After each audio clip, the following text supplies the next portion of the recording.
बिहार में का बा, बिहार में बेरोजगारी बा।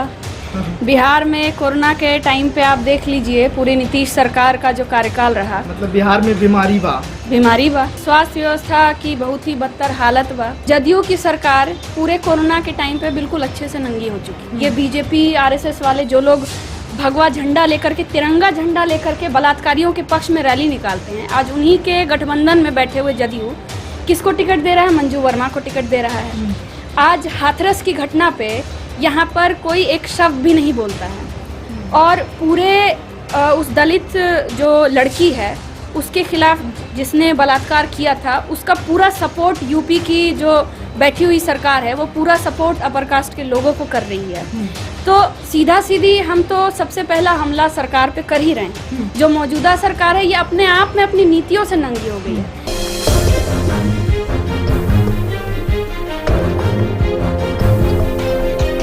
नमस्कार, नेशनल इंडिया न्यूज़ देख रहे हैं आप। मैं इस वक्त दीघा विधानसभा क्षेत्र में मौजूद हूँ।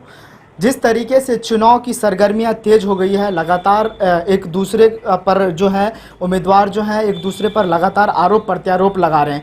लेकिन अगर राजनीति को समझना है, अगर राजनीति को जानना है तो सबसे पहले बिहार का नाम आता है, क्योंकि बिहार में राजनीति का जो मतलब चर्चा होता है तो राजनीति हर किसी युवा में, नौजवान में और बच्चे में, बुजुर्ग में, हर किसी में रग रग में भरा होता है। इसी को मतलब जानने के लिए आज हम नेशनल इंडिया न्यूज़ की टीम बिहार में मौजूद है और हमारे साथ अभी वारुणी पूर्वा जो निर्दलीय प्रत्याशी हैं दीघा विधानसभा से, वो हमारे साथ मौजूद हैं। उनसे जानने की कोशिश करेंगे कि उनकी क्या राय है, उनका क्या चुनावी जो है तैयारियां हैं वो कैसे चल रहे हैं, उसको लेकर हम बात करेंगे। मैम, बहुत बहुत स्वागत है आपका नेशनल इंडिया न्यूज़ चैनल पर। जी बहुत बहुत शुक्रिया। मैम, पहला सवाल और महत्वपूर्ण सवाल यही होगा क्योंकि इससे पहले जो है कई तरह से जो है आरोप प्रत्यारोप लगते आ रहे हैं। लोग स्लोगन लिखते थे चुनाव में, लेकिन इस बार गीत के जरिए बता रहे हैं कि बिहार में काबा, कोई कह रहे हैं कि बिहार में ईबा। आप बताइए कि बिहार में काबा। देखिए, बिहार में काबा, बिहार में बेरोजगारी बा। बिहार में कोरोना के टाइम पे आप देख लीजिए पूरी नीतीश सरकार का जो कार्यकाल रहा, मतलब बिहार में बीमारी बा। हाँ। बिहार में पूरी स्वास्थ्य व्यवस्था की बहुत ही बदतर हालत बा। तो आज हम लोग देख सकते हैं ये सिर्फ नीतीश सरकार के कार्यकाल की बात नहीं है, बल्कि इसके पहले भी जो राजद का जो कार्यकाल रहा है या उसके पहले कांग्रेस की हम लोग बात करें तो पूरे बिहार को खास तौर पे जिस तरीके से केंद्र द्वारा भी एक बिल्कुल ही पक्षपातपूर्ण रवैया किया गया बिहार के साथ, ना यहाँ पे औद्योगिकीकरण किया गया, यहाँ पे सबसे ज़्यादा माइग्रेशन यहाँ से होता है शहरों में।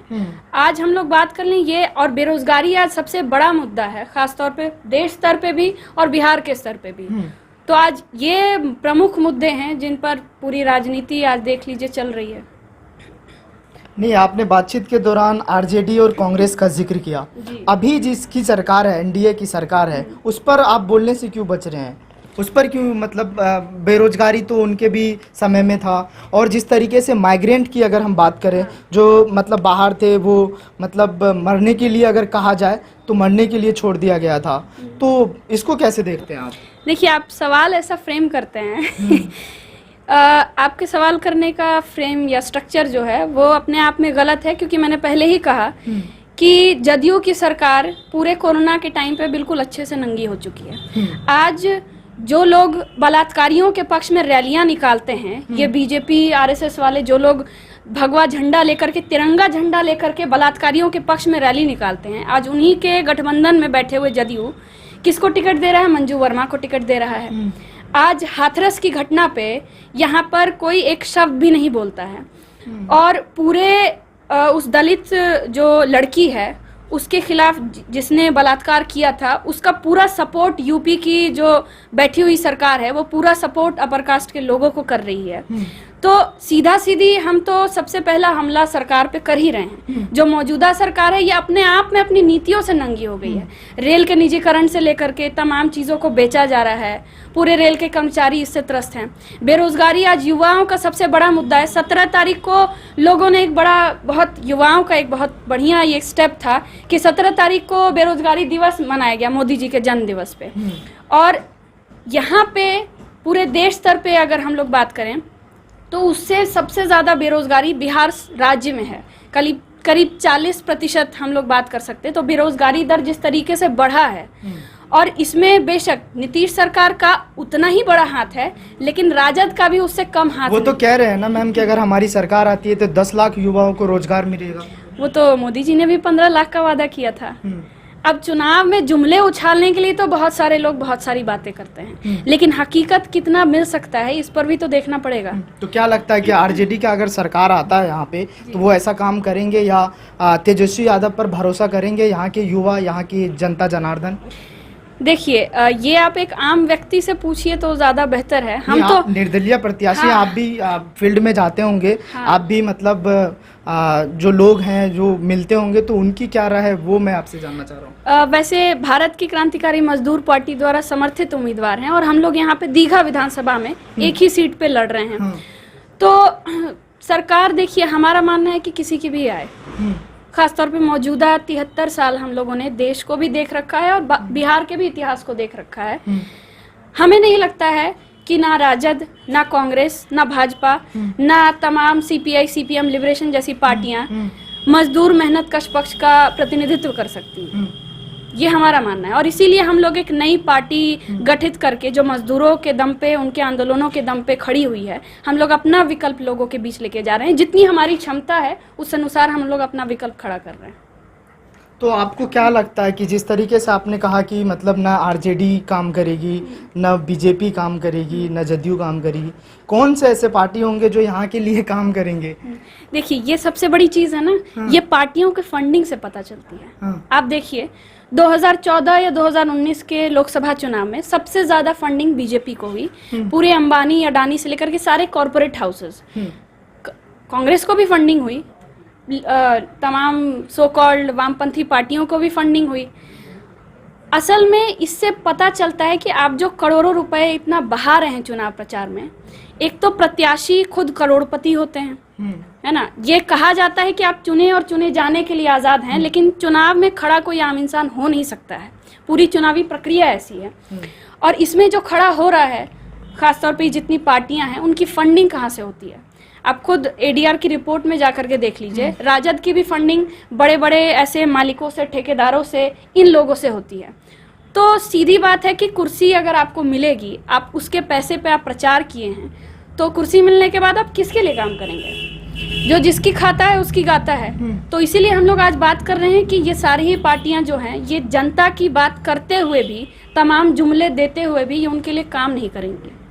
और इसीलिए हम लोग एक अपना विकल्प खड़ा किए हैं, क्योंकि हम लोग आज देख लीजिए, हम लोग सहयोग के डब्बे ले लेकर के हम लोग अभियानों में जाते हैं। हम लोग क्राउड फंडिंग करते हैं, लोगों के दम पे हम लोग एक एक पाई सारी चीजें जुगाड़ करते हैं, और उस आधार पे जितना हम लोग प्रचार जो है वो हम लोग करते हैं। और इसी बिना पे हम कह सकते हैं और दावा करके कह सकते हैं कि हम लोग मजदूरों, मेहनत कशों के लिए काम करेंगे।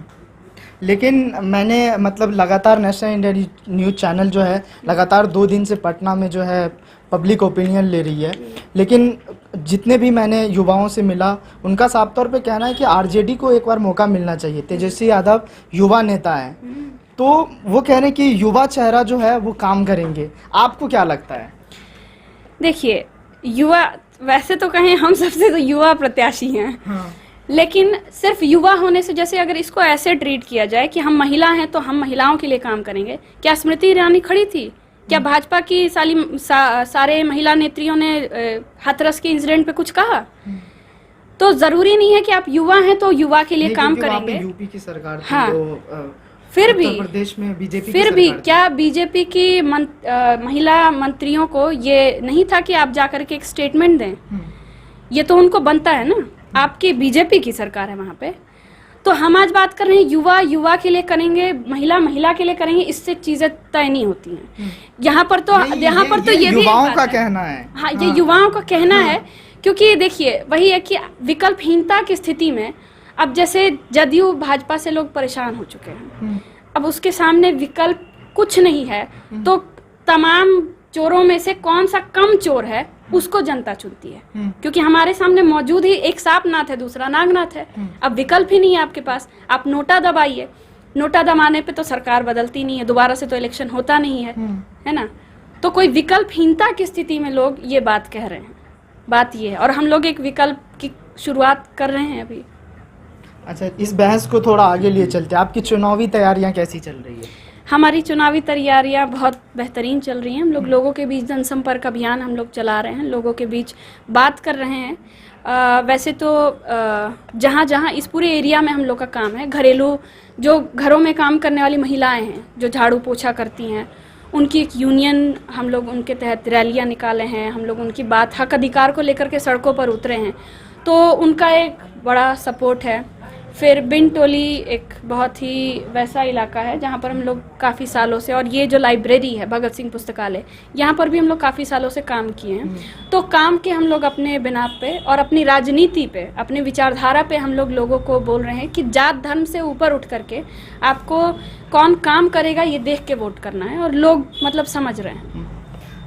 एक सवाल और जहन में उठ रहा है, क्योंकि आपने कहा कि आरजेडी ना काम किया ना बीजेपी किया है, लोग क्यों भरोसा करें आप पे? लोग क्यों भरोसा करें? आप ऐसा क्या करेंगे लोगों के लिए? देखिए, हम क्या करेंगे, सबसे पहले तो फ़र्क देख लीजिए कि हम जैसे बताए कि सारी पार्टियों की फंडिंग किन लोगों से होती है और किन लोगों के लिए। अगर आप बड़े बड़े मालिकों, पूंजीपतियों से आप पैसा ले रहे हैं चुनाव प्रचार के लिए, तो आप बैठ करके कुर्सी मिलेगी तो आप उन्हीं के लिए नीति बनाएंगे। हम पूरे संसाधनों को लोगों के बल पे जुटा रहे हैं, ये पहली चीज़ है जो हमको बाकियों से अलग करती है। दूसरी चीज़, हम बात कर रहे हैं कि एक विधायक को 40,000 वेतन मिलता है बिहार में, 3 लाख उसको अलाउंसेस मिलते हैं सिर्फ ट्रैवलिंग के, 10,000 उसको अलाउंसेस मिलते हैं टेलीफोन बिल्स के, फिर पीए का अलग से खर्चा। ये पूरा तामझाम जनता के टैक्स के बल पे दिया जाता है। हम आज बात कर रहे हैं कि यदि हम चुन के आते हैं तो सबसे पहला काम है, हम एक सिर्फ जो कुशल मजदूर का वेतन है उतना ही लेंगे, बाकी सारा पैसा जनता के विकास में खर्च करेंगे। दूसरी चीज़, एक क्षेत्र में एक विधायक को खर्च करने के लिए 2 करोड़ रुपए दिए जाते हैं, अलॉट किया जाता है। आप अपना प्लान बताइए, आपका क्या कहाँ है, और आपको मतलब अलॉट किया जाता है। हम बात कर रहे हैं कि वो 2 करोड़ रुपए का हिसाब कोई नहीं देगा, और ना ही कोई, हम यहाँ पे दावा कर रहे हैं कि कोई उम्मीदवार इस चीज़ का दावा नहीं कर सकता है कि वो 2 करोड़ हिसाब जनता के सामने खुले रूप में लेखा जोखा प्रस्तुत करेगा। हम ये करेंगे, और इस बिना पे हम लोग आज बात कर रहे हैं कि ये जो धंधा चला लिए हैं चुनावों को लेकर के, अपने लिए काम करने का और जिनसे पैसा मिल रहा है उनके लिए काम करने का, नेताजी जनता के लिए काम नहीं कर, जो बाकी चुनावबाज पार्टियां हैं, पूंजीवादी पार्टियां। और इस बिना पे हम कह रहे हैं कि हम अलग हैं और हमें वोट किया जाए। जो हमारे मुद्दे हैं वो मुद्दे दीघा विधानसभा, क्योंकि हम लोग सिर्फ एक विधानसभा क्षेत्र से खड़े हैं, तो सबसे पहला मुद्दा तो रोजगार का ही मुद्दा है। हम लोग इस पर संघर्ष भी किए हैं।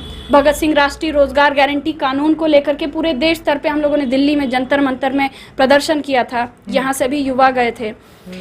दूसरी तरफ हम लोग बात कर रहे हैं कि आज जो घरेलू कामगार हैं, जिनके बीच मुख्यतः हम लोग का काम है, उनका एक न्यूनतम वेतन तय हो, उनके लिए लेबर एक्सचेंज बने, ये हमारी मांग है। जो बिन टोली चितकोरा जैसे निवासी हैं, वहाँ पर सरकारी आवास उनको सुविधा दी जाए, ये हमारी तीसरी प्रमुख मांग है। चौथी, पूरे अस्पतालों की जो पूरा सिस्टम रहा कोरोना के टाइम पे, आज हम लोग बात करते हैं कि स्वास्थ्य व्यवस्था, शिक्षा व्यवस्था पूरी फ्री होनी चाहिए। सरकार ये कर सकती है लेकिन ये करती नहीं है। सारे प्राइवेट संस्थानों को मतलब फलने फूलने का मौका दिया जा रहा है, सरकारी स्थानों को जानबूझ करके बदतर बनाया जा रहा है ताकि ये लोग अपना धंधा चलाएं। तो इस पर भी हम लोग बात करते हैं कि निःशुल्क शिक्षा सबको मिले, सबको फ्री में दवा इलाज की व्यवस्था हो।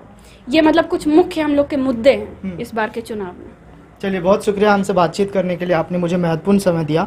ये थी हमारे साथ वारुणी पूर्वा, जिन्होंने सभी सवालों के जवाब बारीकी अंदाज में दिए, जिनका साफ तौर पे कहना है कि अगर हमें जनता जनार्दन यहाँ से चुनती है तो हम उनके हित में काम करेंगे, उनके लिए काम करेंगे। अपने सहयोगी परितोष के साथ पटना के दीघा से सद्दाम करीमी की ये report. Please subscribe and don't forget to press the bell icon to get notified whenever we upload a new video.